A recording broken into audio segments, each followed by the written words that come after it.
part two with Joe Gosek. I hope you caught the first one that we did a little while ago. We went through how he's done recently, what he's going to do this year, even talked a little bit about the dirt car that he had. But in this one, we're going to get to know Joe Gosek a little bit. We're going to go all the way back to the 60s, 70s, 80s, all that good stuff, and find out how 66-year-old Joe Gosek got it. He was born back in 56. How we doing, man? We're doing great. Awesome. Yep. I want to thank the folks at Garofalo's, by the way. They sponsor all of our Oswego Speedway stuff. Stop by.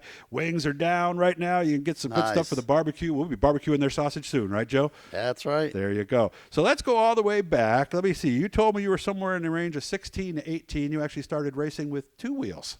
Yeah, MX bikes, motocross bikes. Just a bunch of us had them, and we'd go out and do trails and that. Then a few times, I don't know how many times we raced, maybe half dozen times at certain motocross events out in Mexico. And I remember, I don't know, Hannibal had a track, a few different places.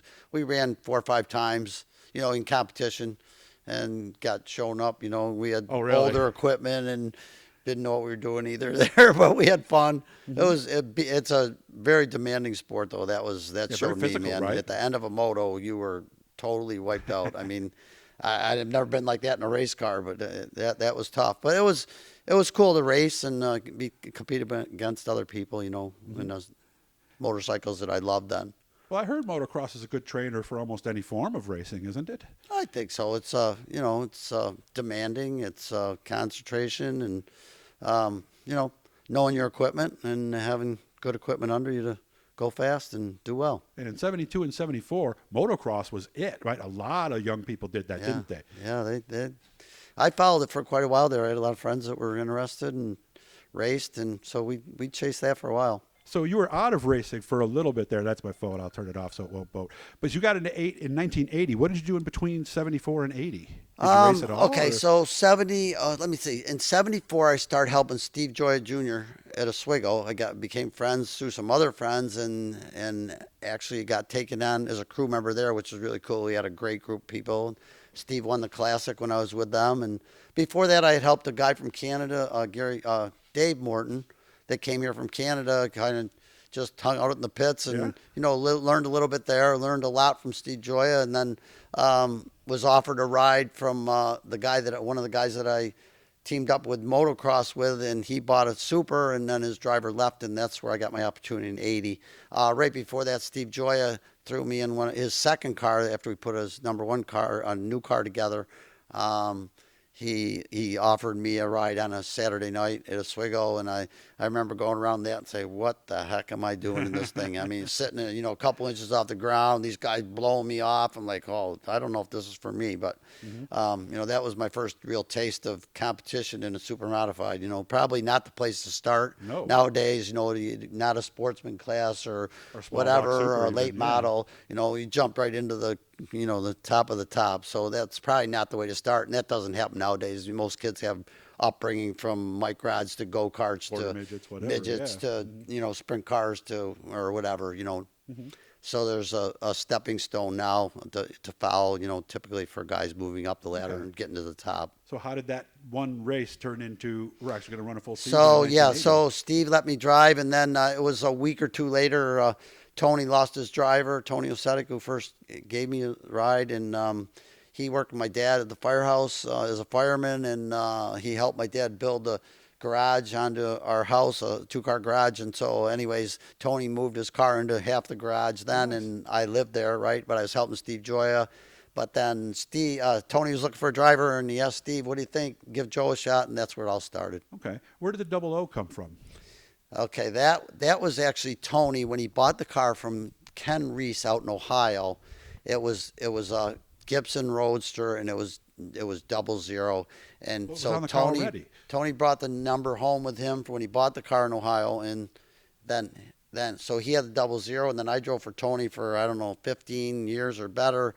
And then when Tony got out of it, we just continued on with the 00. So it wasn't a choice. It was just happened to be on. No, there. It just happened to be with that car when it came, and he kept that number, and then it transferred to me. Okay, just that simple. Took you 6 seasons to get a win. Had you been close before 1985? Because nobody wins just being out front the first time, Many times. The first year we had inferior equipment, and I was trying to upgrade. Like I had learned from Steve, and Steve had all really pristine equipment, and Tony was just getting into it, so I kind of brought a little bit to that, and we upgraded and we built a new car in '83, and we should have won races in '83. Really? We led a lot of races.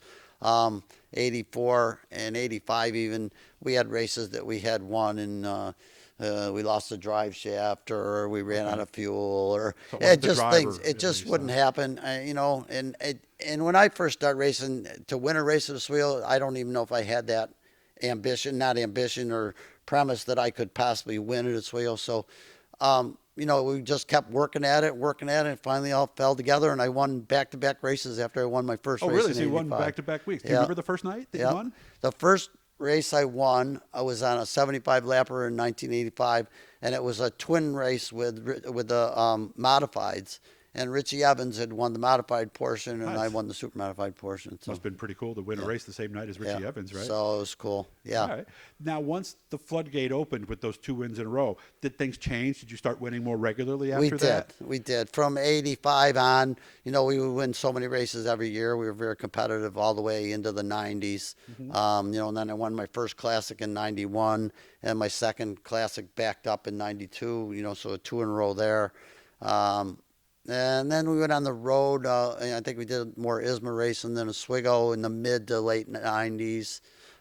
2000, I drove for Paul Dunnigan out of New England on the ISMA circuit, and we won the championship with ISMA in the ISMA group. So, and then drove for some other guys. Then back, so that would have been mid 2000s. Then 2007, I teamed up with Robbie Gunther with our second car that we have, and been going ever since. Winning races here and there. A lot of success over the years. And of course, the Indy Racing League was something that was formed in the mid '90s, pretty much at the time designed for guys just like you. You actually had a chance to run Indy in '96, finished 22nd. What was that like, being at Indy? Because we were kids, that was the race. That was like a kid in a candy store, Yeah. or not a candy store, a kid in I don't know, in What's better than a a college, candy a store, young right? kid in a college setting.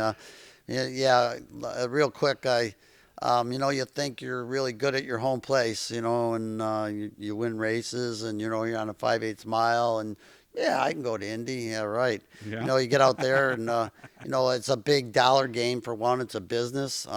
It was real business. It usually took a pocket full of money to get in a ride, but the Indy Racing League actually, that's what they're doing, opening doors for the short track, oval track, dirt, Until it super. changed, yeah. But that was his intentions, to get more American kids that grew up in American racing.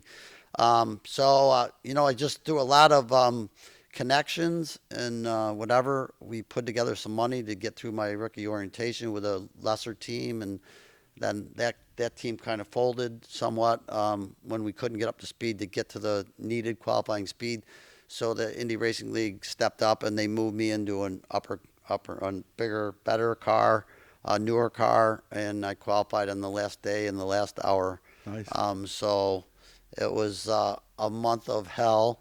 I was never nervous racing or anxiety, but Indy day to day with everything that happened and the pressure, I felt pressure, which I never felt in my life racing. But it worked out in the end with a lot of great people behind me in that. Yeah. We only got about a minute and a half left. You talked about the first time you were at Oswego, low to the ground and going around. I would imagine that's multiplied by a heck of a lot your first that laps was at Indy.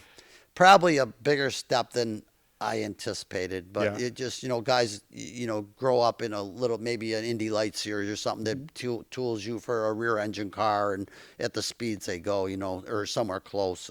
From 120 to 220, that was a big jump. But Did it feel I that fast? managed to stay out of trouble, and we got in the race. Something I'll never forget. Yeah, we got less than a minute now. Is it as fast as I would think it'd be as far as that jump? Did it feel like it was 220 miles an hour? Oh, yeah. It did, huh? Yeah. Hey, but at least no matter what happens from here on in, you can say you ran the Indy 500, and not many people can. That's right. You know, they look back at it, and to this day, I think there's maybe about 800 guys that ever raced in the Indy 500. So And you're one of them. So Yeah, thanks for having me out. I can't wait to see you at the track. Again, hit the cool. Blue E guys. Check out the folks at Garofalo. Tell them how much you appreciate them sponsoring this. They helped get me here today.